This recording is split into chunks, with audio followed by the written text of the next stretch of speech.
What's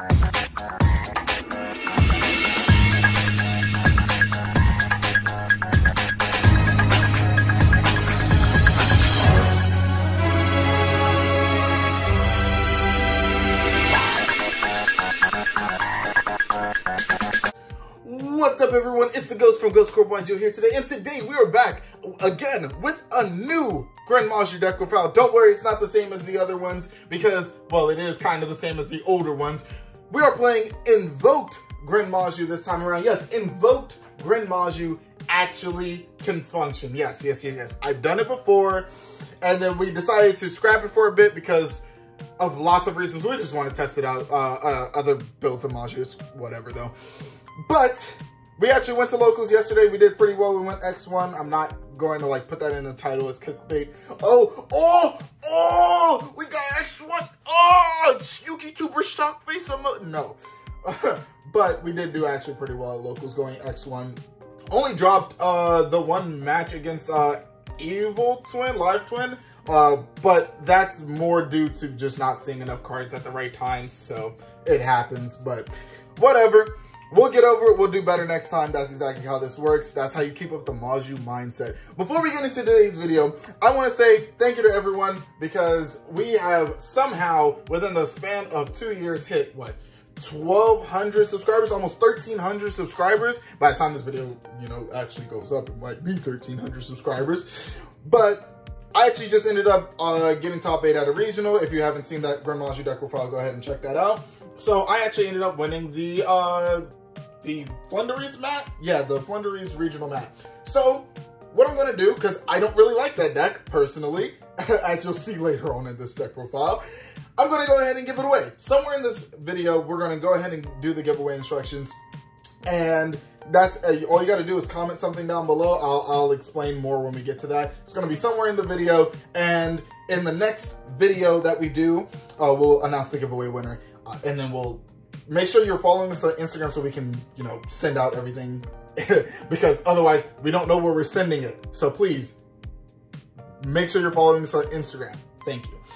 Either way, let's go ahead and without further ado, we're going to get straight into this deck. So this deck is actually very interesting because no one really knows directly how to, I guess, stop it instantly. Like there's no like one size fits all cure to, stop the deck. The deck kind of just only loses to itself when it wants to. So of course it's Gren Maju deck. So we're playing 3 Gren, 3 Gizmac, 2 Eater. I think this is super standard. I don't think I really need to explain this. The 2 Eater is better than 3 in this version, mainly because we're not playing the Small World package. If we were playing Small World, I think we would play 3, but up to you, honestly. Everything, all the ratios and stuff is kind of up to you. Personally, these are just the ratios that work best for me and my playstyle directly.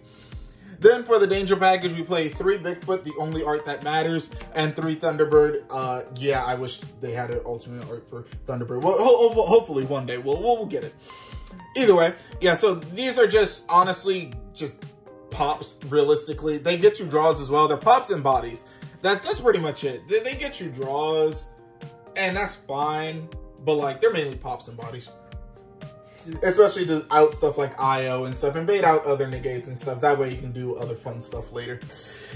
Since I said we were playing Invoked, we have to play the 3 Alistair the Invoker. Honestly, I love this art. Don't even try like going in the comments and going, oh, this art is terrible. Look at the knee. No, I don't really care. This art is my favorite art, so hush. Thank you very much. You play 3 because it's the Alistair deck, I guess. And it doesn't really conflict because if you have more cards that are tailored towards summoning like Invoke package stuff, you just do that. If you have more stuff that's just Gren Maju tailored, you just do that. It's a choice, like, I guess. Then we have to play the 3 Kaijus because this is how we out the bird deck. The bird deck, the Flunderies deck, whatever you want to call it. And it also outs the bird deck too. Yeah, we don't like those cards, so this card allows us to basically go, yeah, no, shoot, goodbye, and then be able to play from there realistically. It also allows us to put a wind on board for some interesting plays with Alistair the Invoker. Of course, you know what I'm saying if you've played Alistair decks before. Ally the Star, by the way. Ally the Star. Let me call him Ally the Star, because I forgot where I got that from. I think it was Pack or something. But yeah, so we have to play the kaijus for the board breakers. This is also a level 8, so cool. We actually play hand traps, so we're playing 3 Lancia, 3 Droll, and 3 Crow. We're not playing D-Shifter in the main specifically. D-Shifter and Lancia go in and out interchangeably. Again, I hate birds, so no, no, and no to birds. That's the only deck that I just am like, nope, nope. It also hits other decks, but the main focus in that is birds, because I refuse. They all also have a secondary purpose, being used as material for either link summons or fusion summons. This basically is free Makaba. This is free Raijin or free Anima, or both, honestly. Or even free Secure Gardna. Anima, Secure Gardna, same concept. You know, these cards just all have double purposes, as well as just being very good hand traps in the first place. As for the monsters, onto the spells. We have 3 Desires, 3 Trade-In, 3 Allure. I don't think I really need to explain much about that. These are just, you play Dark Monsters, you play level 8s, and this is just a card designed for Gren Maju. Every other deck, like, can play it, but, like, no, it's a card designed specifically for Maju. That's how I choose to believe it. That's my non-main character reality. Then we're playing the 3 Meltdown, 3 Invocation. If you're wondering why we're playing 3 instead of 2 Invocation, it's because we're playing Gizmek and Pot of Desires, therefore making it very, very easy to banish all 3 Invocation. Believe me, it's happened before. Especially if they DD Crow one of your Invocations. Yeah, you are probably going to be like sore out of luck, given that you're banishing a lot. But sometimes you'll see multiple, but because we play another specific card in here, it actually makes it a lot better. If you see multiple, because you can just use it actively multiple times. We're playing 3 Super Poly. And this is a card that is actually nuts, because you normally summon Alistair, they go anything, you just go Super Poly, the Alistair, and they're bored. And that kind of just says, yeah, that game's kind of done. It's so free, it is so funny. And then you can also just Super Poly pitch like a Bigfoot or whatever, and then clear their board in basically 2 cards. And you still get the Invo, you still get to do other stuff. So, yeah. Then for more board breakers, we played 3 Dark Ruler and 3 Chalice, as well as 3 Twin. So when I say board breakers, they either break the board or mitigate the negates that are on board. The Dark Ruler, because we're playing Invoke packages, we don't have to worry about killing them. We can just break their board and establish dominance, you know, T-pose on them. And then, of course, we have the Chalice. We gotta go ahead and have interactions there. Sometimes you can just Chalice your own stuff, and it's funny. Twin is so fun in the main. I only am not playing Cosmic directly because discarding in this deck is actually a benefit. If it weren't, I would probably be playing Cosmic, and you could honestly play Cosmic. Then we have a bunch of 1-ups for the last 4 cards in the deck. 1 Call by the Grave, 1 Foolish Burial, 1 Raigeki. If you've ever Dark Ruler Raigeki'd someone, it's nice. Foolish actually gets you Gizmek or Alistair more often than not. I think I mentioned that in the last Gren Maju video. It is pretty nice when you put it in other variants. So if you have Invocation in hand, you can just literally Foolish the Alistair and then just play. It's whatever. You can also Foolish the Gizmek and then just play from wherever. It doesn't even matter. Usually, they won't Ash this if you've especially like if you did Activate Meltdown and they're just like Ash. I'm just like, okay, Activate Foolish. Does relatively the exact same thing. Called by the Grave. It's Called by the Grave. Do I really need to explain that? And yeah, those are those 3. And then of course the last card is the 1 Red Reboot. Red Reboot just makes sure we don't lose to unnecessary stuff because, yeah, yeah, no. Plus, we can just pop everything anyway, so it's not like we have to really worry about, oh no, they're gonna set it. Funny story about the Red Reboot. I was playing against Sharks in my last round. If you didn't watch that stream, go ahead and watch that. We have the link to that somewhere. It's literally the last stream that we did. We stream every Thursday and Sunday if we can. I played against Sharks, and my life points got to 3,388 due to some interesting shenanigans with yeah, life points. So yeah, Ready Reboot is an interesting card. That was just a little small tangent on that, but either way, yeah. So here's the part of the video where we're going to go ahead and give away the mat. Again, this is the original Flounderies mat. I don't very much care for the deck. The mat's nice, I'm not going to lie to you, but I don't very much care for the deck. So I feel like giving it away. All you got to do is, number one, be a subscriber. Make sure you hit that notification bell so when we upload that next video, you are right there, right on time to, you know, claim your prize. Be following us on Instagram, because if you're not following us on Instagram, it basically won't matter because I can't send out your prize. It's going to be at YuGiOh, the easiest thing on Instagram. We're going to probably have like a thing going by or whatever. And you're going to comment down below. You ready for this? You're going to comment down below. What is your favorite card that was released in 2021? What's your favorite card released in 2021? Just comment that down below. And with that being said, we're going to move on to the next part of the video, which is the extra and side deck. So, first we played the 1 Starving, the 1 Dragostabelia, the 1 Mud Dragon. These are our regular Super Poly targets. Basically, if you have nothing else better to do, you just Super Poly them out of existence. These pretty much hit almost anything in the format at this point, especially because Alistair's a card, so it makes it a lot easier to do things like that. Then we played the Invoked package, which is 2 Mechaba, 1 Agoides, 1 Purg, 1 Raijin, 1 Caliga, and 1 Coxitus. So here's my theory. And Coxitus will make sense in a bit. Mechaba, we just want 2 of them because what happens is you'll end up using 1. Believe me, you'll end up using 1, and you'll wish you had another one. Agoides, it just pops stuff.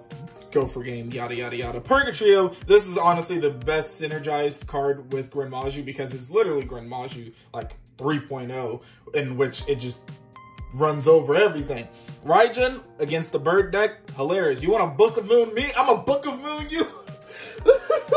Oh man, that was so funny. Oh man, there's a funny thing coming up, but I'll save it for then. Caliga, most of the stuff is dark, so we're just able to establish Caliga. Usually it would get like impermed or whatever, but we can still establish it or whatever. It's pretty good.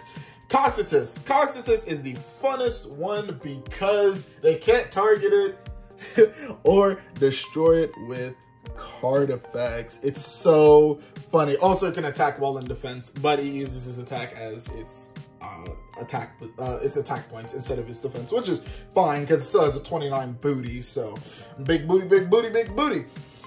Then for the Link monsters, we're playing the Almirage package instead of the Artemis because we're playing more than just like spellcasters. So also we want to be able to make Purgatrio very, very simply without having to like inherently use a Gren Maju. Or like wait for them to ash me. Then we have the 1 Relinquished Anima. Oh my gosh, I gotta tell you about this. So we were, I think this was round 3 yesterday. We were playing, and oh boy, I summoned a Kaiju. I normal summoned, I think it was Droll. Then I summoned the Anima, right? I took the Kaiju, so I sucked it up. I was like, yeah, no, I'm going to suck that one. He's like, oh, you don't want to summon in the other zone where the Unizombie was? No, I'm going to suck my big thing, right? And so my suck was pretty big. This is actually, I shouldn't be saying this on YouTube. We should say this for the OnlyFans. But, by the way, go ahead and subscribe to our OnlyFans. Yes, we have it. It's in the link in the description below.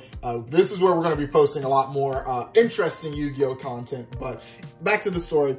I basically sucked my Kaiju. And then the next turn, normal summon Effect Veiler linked into their Anima and tried to suck my suck. And I'm like, no. I'm the only one who gets to suck here. Oh. So I activated Super Poly and made, I think, Starving Venom. So yeah, that happened. That was an interesting part of the match. Irrelevant to the deck profile, but it was funny. Then we're playing the Zeus package, which is the Ding and the Zeus.